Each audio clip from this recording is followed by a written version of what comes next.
Photo ಬ್ಯಾಕ್ಗ್ರೌಂಡಲ್ಲಿ lyrical add ಮಾಡೋದು ತುಂಬ easy ಗುರು. ಬನ್ನಿ ಹೇಗೆ ನೋಡೋಣ. ಫಸ್ಟು ಕ್ಯಾಪ್ ಕೊಟ್ಟು ಓಪನ್ ಮಾಡ್ಕೊಳ್ಳಿ. ಕ್ಯಾಪ್ ಕೊಟ್ಟು ಓಪನ್ ಮಾಡ್ಕೊಂಡ ನಂತರ ಇಲ್ಲಿ ನ್ಯೂ ಪ್ರಾಜೆಕ್ಟ್ ಅಂತ ಕಾಣ್ತಾ ಇದೆಯಲ್ಲ, ಇದನ್ನು ಕ್ಲಿಕ್ ಮಾಡ್ಕೊಳ್ಳಿ. ಮಾಡ್ಕೊಂಡ ನಂತರ ಇಲ್ಲಿ ಫೋಟೋದ ಮೇಲೆ ಕ್ಲಿಕ್ ಮಾಡ್ಕೊಳ್ಳಿ. ಫೋಟೋದ ಮೇಲೆ ಕ್ಲಿಕ್ ಮಾಡ್ಕೊಂಡ ನಂತರ ನಾನು ಫೋಟೋ ತೊಗೊಳುತ್ತೆ ನೋಡು, ವಾಪಸ್ ಬರೋದು. ಫೋಟೋ ಕ್ಲಿಕ್ ಮಾಡ್ಕೊಳ್ಳಿ.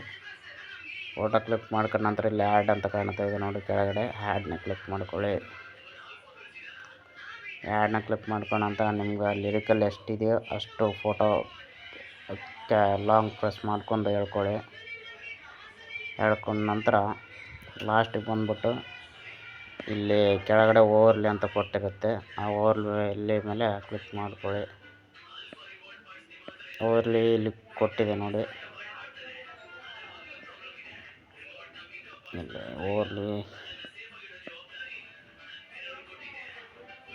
ಓವರ್ಲಿ ಇಲ್ಲಿ ಕೊಟ್ಟಿದೆ ನೋಡಿ, ಓವರ್ಲಿ ಮೇಲೆ ಕ್ಲಿಕ್ ಮಾಡ್ಕೊಳ್ಳಿ.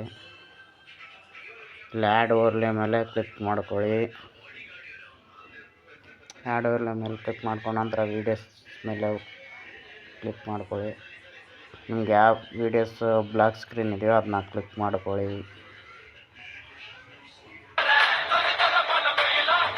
ಕ್ಲಿಕ್ ಮಾಡ್ಕೊಂಡಿದ್ದೀನಿ ನೋಡಿ, ಕ್ಲಿಕ್ ಮಾಡ್ಕೊಂಡ ನಂತರ ಆ್ಯಡ್ ಅಂತ ಬರುತ್ತೆ, ಆ್ಯಡ್ ಮೇಲೆ ಕ್ಲಿಕ್ ಮಾಡ್ಕೊಳ್ಳಿ. ಆ್ಯಡ್ ಮೇಲೆ ಕ್ಲಿಕ್ ಮಾಡ್ಕೊಂಡ ನಂತರ ಇಲ್ಲಿ ನಿಮಗೆ ಸ್ಕ್ರೀನ್ ಎಷ್ಟು ಬೇಕೋ ಅಷ್ಟನ್ನು ಪ್ರೆಸ್ ಮಾಡ್ಕೊಳ್ಳಿ. ಎಷ್ಟು ಬೇಕೋ ಅಷ್ಟು ಫ್ರೇಮ್ಗೆ ಸೆಟ್ ಮಾಡ್ಕೊಳ್ಳಿ. ಫ್ರೇಮ್ಗೆ ಸೆಟ್ ಮಾಡ್ಕೊಂಡ ನಂತರ ಇಲ್ಲಿ ಸ್ಪ್ಲಿಸ್ ಅಂತ ಕಾಣ್ತಾ ಇದೆ ನೋಡಿ, ಡಬಲ್ ಬಾಕ್ಸು, ಇದನ್ನು ಕ್ಲಿಕ್ ಮಾಡ್ಕೊಳ್ಳಿ. ಸ್ಪ್ಲಿಸನ್ನು ಕ್ಲಿಕ್ ಮಾಡ್ಕೊಳ್ಳಿ. ಕ್ಲಿಕ್ ಮಾಡ್ಕೊಂಡ ನಂತರ ಇಲ್ಲಿ ಲೈಟನ್ ಅಂತ ಕಾಣ್ತಾ ಇದೆ ನೋಡಿ, ಲೈಟನ್ನು ಕ್ಲಿಕ್ ಮಾಡ್ಕೊಳ್ಳಿ. ಲೈಟನ್ನು ಕ್ಲಿಕ್ ಮಾಡ್ಕೊಂಡ ನಂತರ ನೋಡಿ ಎಲ್ಲ ಹೋಗ್ಬಿಡ್ತು, ರಿಮೂವ್ ಆಗ್ಬಿಡ್ತು ಬ್ಲಾಕ್ ಸ್ಕ್ರೀನ್ ಎಲ್ಲ. ಓಕೆ ಮಾಡ್ಕೊಳ್ಳಿ. ಇಲ್ಲಿ ಕಾಣ್ತಾ ಇದೆ ನೋಡಿ, ಇದನ್ನು ಹಿಂದ್ಗಡೆ ಬರಬೇಕು. ಇವಾಗ ಬ್ಯಾಕ್ಗ್ರೌಂಡ್ ಹಿಂದ್ಗಡೆ ಫೋಟೋ ಹಿಂದ್ಗಡೆ ಬರಬೇಕು. ಫೋಟೋ ಹಿಂದ್ಗಡೆ ಬರ್ಬೇಕಂದ್ರೆ ಸಿಂಪಲ್ ಗುರು, ಇಲ್ಲಿ ಕಾಣ್ತಾ ಇದೆ ನೋಡಿ, ಇಲ್ಲಿ ಫೋಟೋನ ಕ್ಲಿಕ್ ಮಾಡ್ಕೊಳ್ಳಿ. ಕ್ಲಿಕ್ ಮಾಡ್ಕೊಂಡ ನಂತರ ಲಾಸ್ಟಿಗೆ ಸ್ಕ್ರೋಲ್ ಮಾಡ್ಕೊಳ್ಳಿ. ಸ್ಕ್ರೋಲ್ ಮಾಡ್ಕೊಂಡ ನಂತರ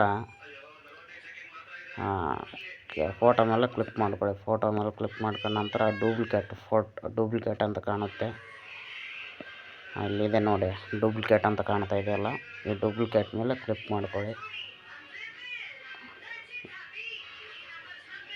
ಡೂಪ್ಲಿಕೇಟ್ ಮೇಲೆ ಕ್ಲಿಕ್ ಮಾಡ್ಕೊಂಡ ನಂತರ ಇಲ್ಲಿ ಇಂಟು ಮಾರ್ಕ್ ಕಾಣ್ತಾ ಇದೆ ನೋಡಿ, ಇಂಟು ಮಾರ್ಕು ಫ್ರೀ ಬಗಲು ಇಂಟು ಮಾರ್ಕ್ ಕಾಣ್ತಾ ಇದೆ ನೋಡಿ ಪಕ್ಕ, ಓವರ್ಲೇ ಅಂತ, ಓವರ್ಲೇ ಮೇಲೆ ಕ್ಲಿಕ್ ಮಾಡ್ಕೊಳ್ಳಿ. ಕ್ಲಿಕ್ ಮಾಡ್ಕೊಂಡ ನಂತರ ಇದನ್ನು ಫೋಟೋನ ಡೂಪ್ಲಿಕೇಟ್ ಇದೆಯಲ್ಲ, ಇದನ್ನು ಲಾಂಗ್ ಪ್ರೆಸ್ ಮಾಡ್ಕೊಳ್ಳಿ. ಲಾಂಗ್ ಪ್ರೆಸ್ ಮಾಡ್ಕೊಂಡ ನಂತರ ಈ ಥರ ಮೂವ್ ಮಾಡ್ತಾ ಬನ್ನಿ, ಲಾಸ್ಟ್ವರೆಗೂ ಮೂವ್ ಮಾಡಿ. ಮೂವ್ ಆಯಿತು. ಮೂವ್ ಆದ ನಂತರ ಇನ್ನೂ ಸ್ವಲ್ಪ ಮೂವ್ ಮಾಡ್ಕೊಳ್ಳಿ. ಮೂವ್ ಮಾಡ್ಕೊಂಡ ನಂತರ ನೀವು ಮತ್ತೆ ಫೋಟೋ ಮೇಲೆ ಕ್ಲಿಕ್ ಮಾಡ್ಕೊಳ್ಳಿ. ಡೂಪ್ಲಿಕೇಟ್ ಫೋಟೋ ಕ್ಲಿಕ್ ಮಾಡಿದ್ರಲ್ಲ, ಆ ಫೋಟೋ ಮೇಲೆ ಕ್ಲಿಕ್ ಮಾಡ್ಕೊಳ್ಳಿ. ಮಾಡ್ಕೊಂಡ ನಂತರ ಮತ್ತೆ ಇಲ್ಲಿ ಸ್ಪ್ಲಿಸ್ ಅಂತ ಕಾಣ್ತಾ ಇದೆ ನೋಡಿ, ಡಬಲ್ ಬಾಕ್ಸು, ಅದನ್ನು ಕ್ಲಿಕ್ ಮಾಡ್ಕೊಳ್ಳಿ. ಅದನ್ನು ಕ್ಲಿಕ್ ಮಾಡ್ಕೊಂಡ ನಂತರ ಸ್ಪ್ಲಿಸ್ ಅಲ್ಲ, ಇದು ಇಲ್ಲಿ ರಿಮೂವ್ ಬೀಜಿ ಕಾಣ್ತಾ ಇದೆ ನೋಡಿ, ರಿಮೂವ್ ಬೀಜಿ ಮೇಲೆ ಕ್ಲಿಕ್ ಮಾಡ್ಕೊಳ್ಳಿ. ಆ ರಿಮೂವ್ ಬೀಜಿ ಮೇಲೆ ಕ್ಲಿಕ್ ಮಾಡ್ಕೊಂಡ ನಂತರ ಇಲ್ಲಿ ಆಟೋ ರಿಮೂವಲ್ ಅಂತ ಕಾಣ್ತಾ ಇದೆ ನೋಡಿ, ಆಟೋ ರಿಮೂವಲ್ ಮೇಲೆ ಕ್ಲಿಕ್ ಮಾಡ್ಕೊಳ್ಳಿ. ಆಟೋ ರಿಮೂವಲ್ ಕ್ಲಿಕ್ ಮಾಡ್ಕೊಂಡ ನಂತರ ಬ್ಯಾಕ್ಗ್ರೌಂಡ್ ಎಲ್ಲ ರಿಮೂವ್ ಆಗಿಬಿಡುತ್ತೆ. ಆಮೇಲೆ ಓಕೆ ಮಾಡ್ಕೊಳ್ಳಿ. ಓಕೆ ಮಾಡ್ಕೊಂಡ ನಂತರ ಆಯ್ತು ನೋಡಿ, ಇವಾಗ ಕಾಣ್ತಾ ಇದೆ ನೋಡಿ, ಇಲ್ಲಿ ಬ್ಯಾಕ್ಗ್ರೌಂಡ್ ಹಿಂದ್ಗಡೆ ಫೋಟೋ ಹಿಂದ್ಗಡೆ ಬಂತು ನೋಡಿರಿ ಲಿರಿಕಲ್ಲು. ಇದನ್ನು ನಾವೀಗ ಸ್ವಲ್ಪ ಫೋಟೋ ಮೇಲೆ ಇದು ಲಿರಿಕಲ್ ಮೇಲೆ ಕ್ಲಿಕ್ ಮಾಡಿಕೊಂಡು ಸ್ವಲ್ಪ ದೊಡ್ಡದು ಮಾಡ್ಕೊಳ್ಳೋಣ ಲಿರಿಕಲ್ಲು. ಆಯ್ತು ನೋಡಿ, ಲಿರಿಕಲ್ ದೊಡ್ಡದಾಯಿತು. ಈಗ ಹಿಂದ್ಗಡೆ ಬಂತು ನೋಡಿ ಲಿರಿಕಲ್ ಫೋಟೋ ಹಿಂದ್ಗಡೆ, ಪ್ಲೇ ಮಾಡೋಣ. ಇಷ್ಟೇ, ಮೊದಲ ಫೋಟೋ ಎಡಿಟ್ ಮಾಡಿದ್ದೀನಲ್ಲ, ಇನ್ನೊಂದು ಫೋಟೋ, ಅದು ಕೂಡ ಸೇಮ್ ಆ್ಯಸ್ ಇಟ್ ಈಸ್ ಇದೇ ಪ್ರಾಸೆಸ್ ಇರುತ್ತೆ. ಅದೇ ಪ್ರಾಸೆಸ್ ಇರುತ್ತೆ. ಕ್ಲಿಕ್ ಮಾಡಿಕೊಂಡು ನಿಮಗೆ ಫೋಟೋ ಬ್ಯಾಕ್ಗ್ರೌಂಡ್ ಲಿರಿಕಲ್ ವಿಡಿಯೋ ಬೇಕಾದರೆ ಕೆಳಗಡೆ ಲಿಂಕ್ ಕೊಟ್ಟಿದ್ದೀನಿ, ಕ್ಲಿಕ್ ಮಾಡ್ಕೊಂಡು ಡೌನ್ಲೋಡ್ ಮಾಡ್ಕೊಳ್ಳಿ.